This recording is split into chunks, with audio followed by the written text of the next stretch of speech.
Bonjour les amis, c'est une joie pour moi de vous retrouver pour une nouvelle vidéo d'études bibliques et nous allons entamer 3 vidéos concernant les accompagnateurs de Paul. Dans cette première vidéo, nous allons parler de Timothée. Dans les suivantes, nous verrons Tite et Silas. Mais aujourd'hui, parlons de Timothée qui est un disciple, compagnon de voyage et proche confident de l'apôtre Paul. Rien n'est connu sur lui en dehors de ce que nous voyons dans le Nouveau Testament et vous allez voir quand même qu'on en apprend beaucoup.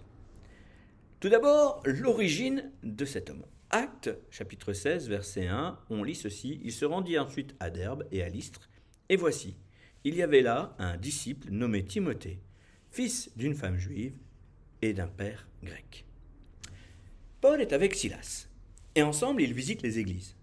Nous sommes dans les années 50, et à Lystre, plus précisément. Lystre est une ville qui se situe dans l'actuelle Turquie, c'est une ville de Lycaonie, au nord de la Cilicie, située à 30 km au sud d'Iconie. Elle est bâtie sur une forte altitude, 1250 mètres, et elle est sur une grande route de l'Orient vers Éphèse.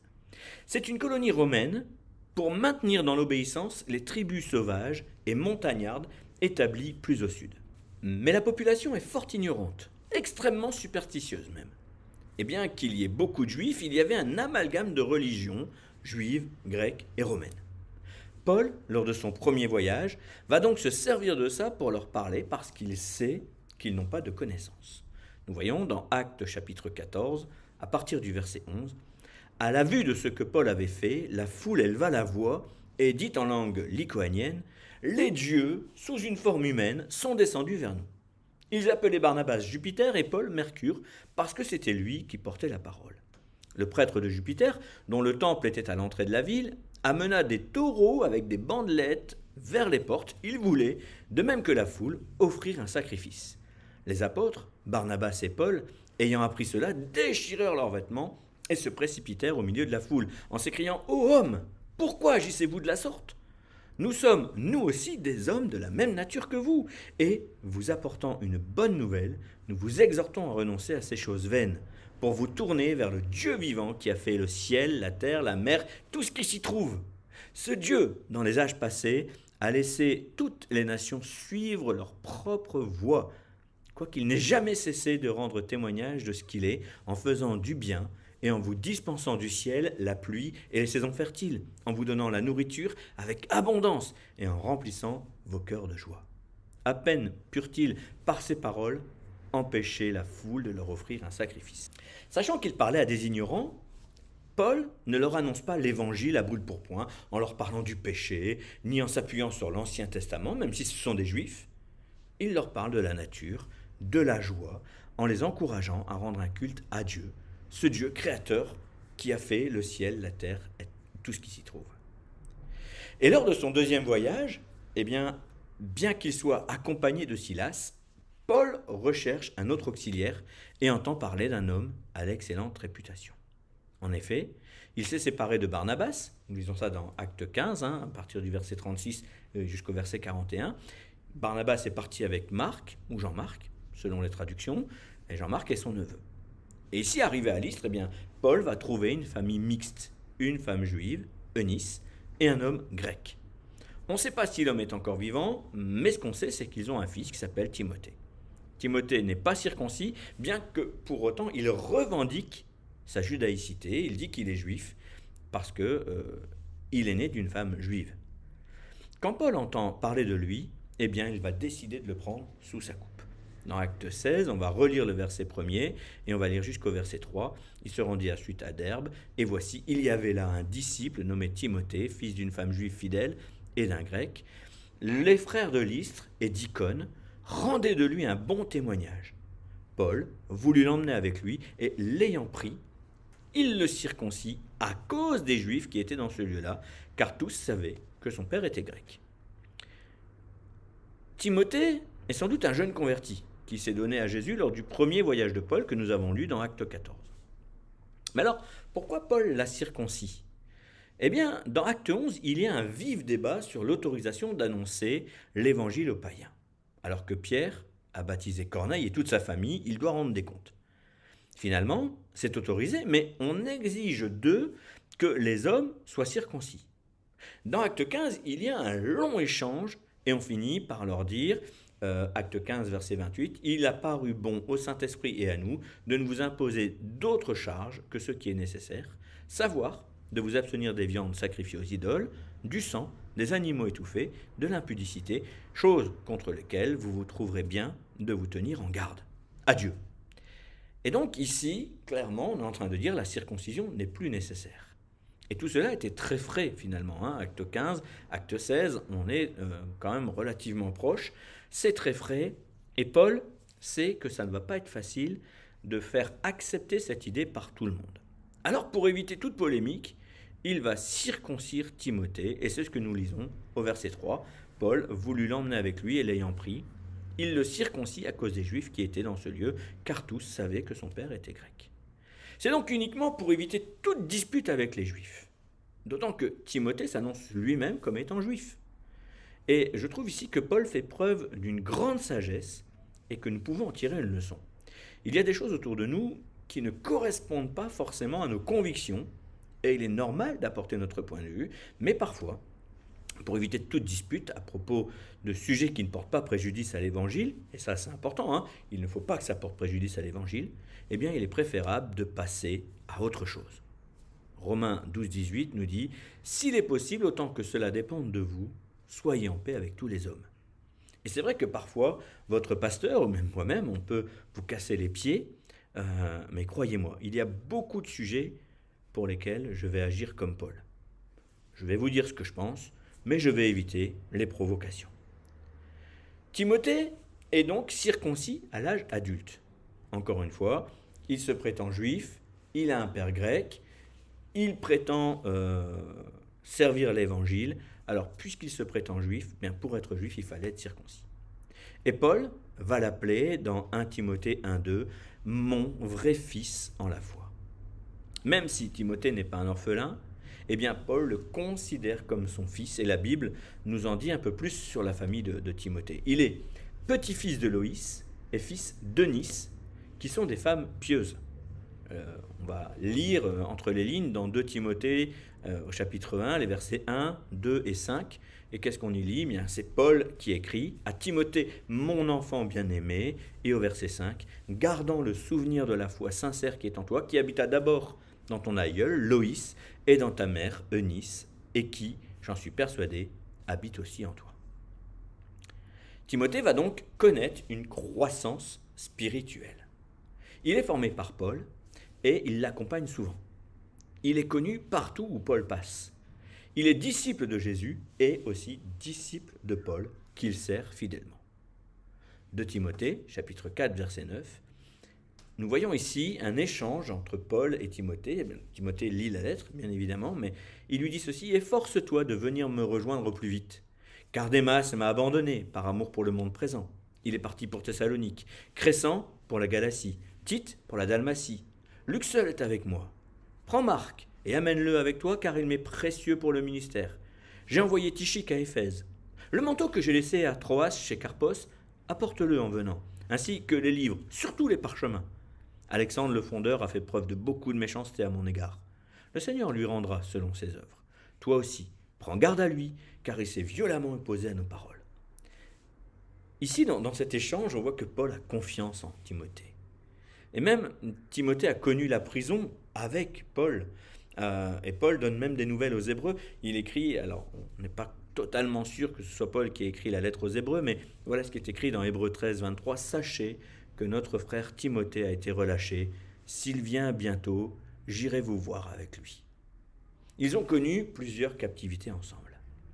Avec une telle attitude, il est normal que Paul lui fasse confiance, mais pas seulement dans les choses pratiques. Parce que Timothée va devenir un responsable envoyé par Paul pour régler les problèmes. 1 Corinthiens, chapitre 4, les versets 16 et 17, voilà ce qu'on y lit. « Je vous en conjure, soyez donc mes imitateurs. Pour cela, je vous ai envoyé Timothée, qui est mon enfant bien-aimé et fidèle dans le Seigneur. Il vous rappellera quelles sont mes voies en Christ, quelle est la manière dont j'enseigne partout, dans toutes les églises. » Ici, nous voyons que Timothée a reçu l'enseignement et il est même capable de le retransmettre. De toute évidence, il est doté d'une grande sagesse et d'un profond respect pour les plus anciens. Et Paul l'encourage à ce que cette qualité finalement ne devienne pas un défaut. 1 Timothée chapitre 4, à partir du verset 11, il dit ceci: « Enseigne et annonce ces choses, que personne ne méprise ta jeunesse, mais sois le modèle des fidèles par la parole, par la conduite, par la charité, par l'esprit, par la foi, par la pureté. Applique-toi à la lecture et à l'exhortation, à l'instruction, jusqu'à ce que je vienne. Ne néglige point le don qui est en toi, qui t'a été donné par prophétie, par imposition des mains du conseil des anciens. » Il y a ici une exhortation importante de Paul à rester attaché à l'enseignement que Timothée a reçu de Paul. Paul lui a donné un enseignement, il doit rester attaché et il ne doit pas s'attacher à des doctrines qui vont finalement avoir une influence sur les croyants. 1 Timothée 4, 1 et même les versets suivants, voyons ce qu'on y lit. L'Esprit dit expressément que dans les derniers temps, quelques-uns abandonneront la foi pour s'attacher à des esprits séducteurs et des doctrines de démons, par l'hypocrisie des faux docteurs portant la marque de la flétrissure dans leur propre conscience, prescrivant de ne pas se marier, de s'abstenir d'aliments que Dieu a créés pour qu'ils soient pris avec action de grâce par ceux qui sont fidèles et qui ont connu la vérité. Car tout ce que Dieu a créé est bon et rien ne doit être rejeté, pourvu qu'on le prenne avec action de grâce. Parce que tout est sanctifié par la parole de Dieu et par la prière. En exposant ces choses aux frères, tu seras un bon ministre de Jésus, nourri de la parole, de la foi et de la bonne doctrine que tu as exactement suivie. Repousse les contes profanes et absurdes. Exerce-toi à la piété. Nous voyons ici que rapidement les fausses doctrines sont nées au sein des églises. Nous ne sommes qu'en 65 après Jésus-Christ quand Paul écrit cela. Et pourtant, il annonce déjà qu'il va y avoir des mouvements qui vont demander à leurs serviteurs de ne pas se marier, telle la première religion mondiale aujourd'hui qui encourage ses serviteurs à vivre dans l'abstinence totale. La deuxième religion qui demande de s'abstenir d'aliments que Dieu a créés pour qu'ils soient pris avec action de grâce. Vous voyez, on n'est qu'en 65, mais Paul annonce ces choses et elles existaient déjà. Et Timothée, malheureusement, est influençable. Paul lui reproche même de ne boire que de l'eau et lui conseille de boire un peu de vin. Vous allez me dire, ce n'est pas un reproche, c'est un conseil parce qu'il a des problèmes d'estomac. On lit ça dans 1 Timothée 5, 23. Ne continue pas à ne boire que de l'eau, mais use d'un peu de vin à cause de ton estomac et de tes fréquentes indispositions. C'est vrai que c'est un conseil bienveillant, mais Paul insiste par là sur le fait que les fausses doctrines ne mènent pas à la sanctification. Au verset précédent, 1 Timothée 5, 22, il dit ceci: « N'impose les mains à personne avec précipitation, ne participe point au péché d'autrui, conserve-toi pur toi-même. » Donc Paul encourage Timothée à rester pur, mais il lui rappelle avec le verset suivant que ce n'est pas en buvant que de l'eau qu'on va rester pur, comme on pourrait le prescrire selon 1 Timothée 4, 3 qui dit de ne pas se marier et de s'abstenir d'aliments que Dieu a créés. Paul veut marquer le contraste ici en opposant un évangile strict à un évangile équilibré. Un évangile légaliste avec un évangile responsable. Que chacun s'examine soi-même. 1 Corinthiens chapitre 11. Quand il lui écrit de ne point négliger le don qu'il est en lui, eh bien, on peut aussi imaginer que Paul discerne un certain découragement qui va se confirmer dans la deuxième épître qu'il va lui écrire. 2 Timothée 1, 6. C'est pourquoi je t'exhorte à ranimer le don que Dieu t'a donné, que tu as reçu par l'imposition de mes mains. Et laissez-moi vous poser une question. Quand vous voyez le verbe ranimer, ça vous fait penser à quoi? Est-ce qu'on ranime quelqu'un qui va bien? Non, on ne ranime qu'un mort. Est-ce qu'on ranime un feu dévorant? Non, on ranime des braises, quelque chose qui est en train de s'éteindre. Donc forcément ici, l'apôtre Paul, qui l'encourage à ranimer le don, a discerné que chez Timothée, il y avait un certain découragement. Et finalement, cette deuxième épître à Timothée pourrait se diviser en 3 parties. La première, ne néglige pas ce que tu as reçu. Accepte ton appel, tu es un leader. La deuxième, recadre les prédicateurs corrompus. Et finalement, la dernière partie que nous pourrions trouver dans l'épître, la deuxième épître à Timothée, c'est une conclusion. Dans cette première partie, qui est donc de ne pas négliger ce qu'il a reçu, eh bien Paul est en prison et il est méprisé et stigmatisé. En tant que disciple fidèle, il doit se méfier de ceux qui le méprisent et qui pourraient finalement détourner Timothée de l'enseignement de Paul.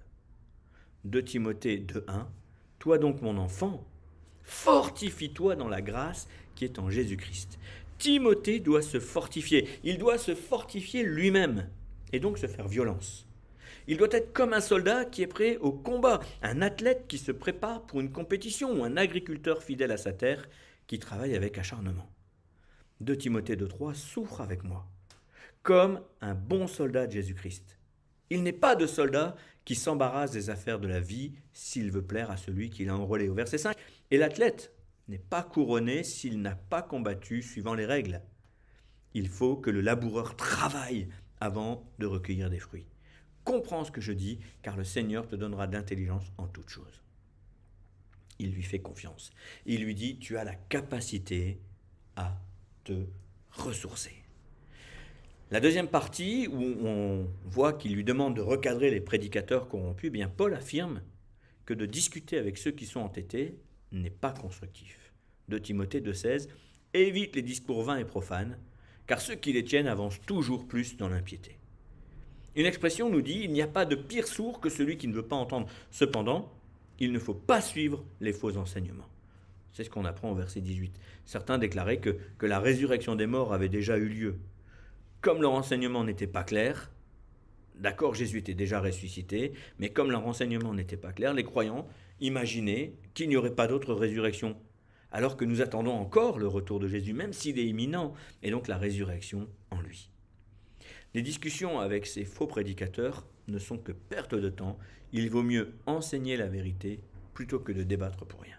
Et puis finalement, Paul conclut en parlant de son avenir funeste. Effectivement, ce n'est pas joyeux.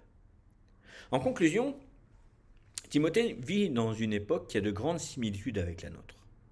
Nous vivons une période de trouble où le christianisme est emprunt à des traditions, à des habitudes qui paraissent anodines, mais qui éloignent de la grâce proposée par l'Évangile. Face à cela, il est invité à faire preuve de caractère et d'autorité tout en conservant le cœur même de la bonne nouvelle, c'est-à-dire l'amour.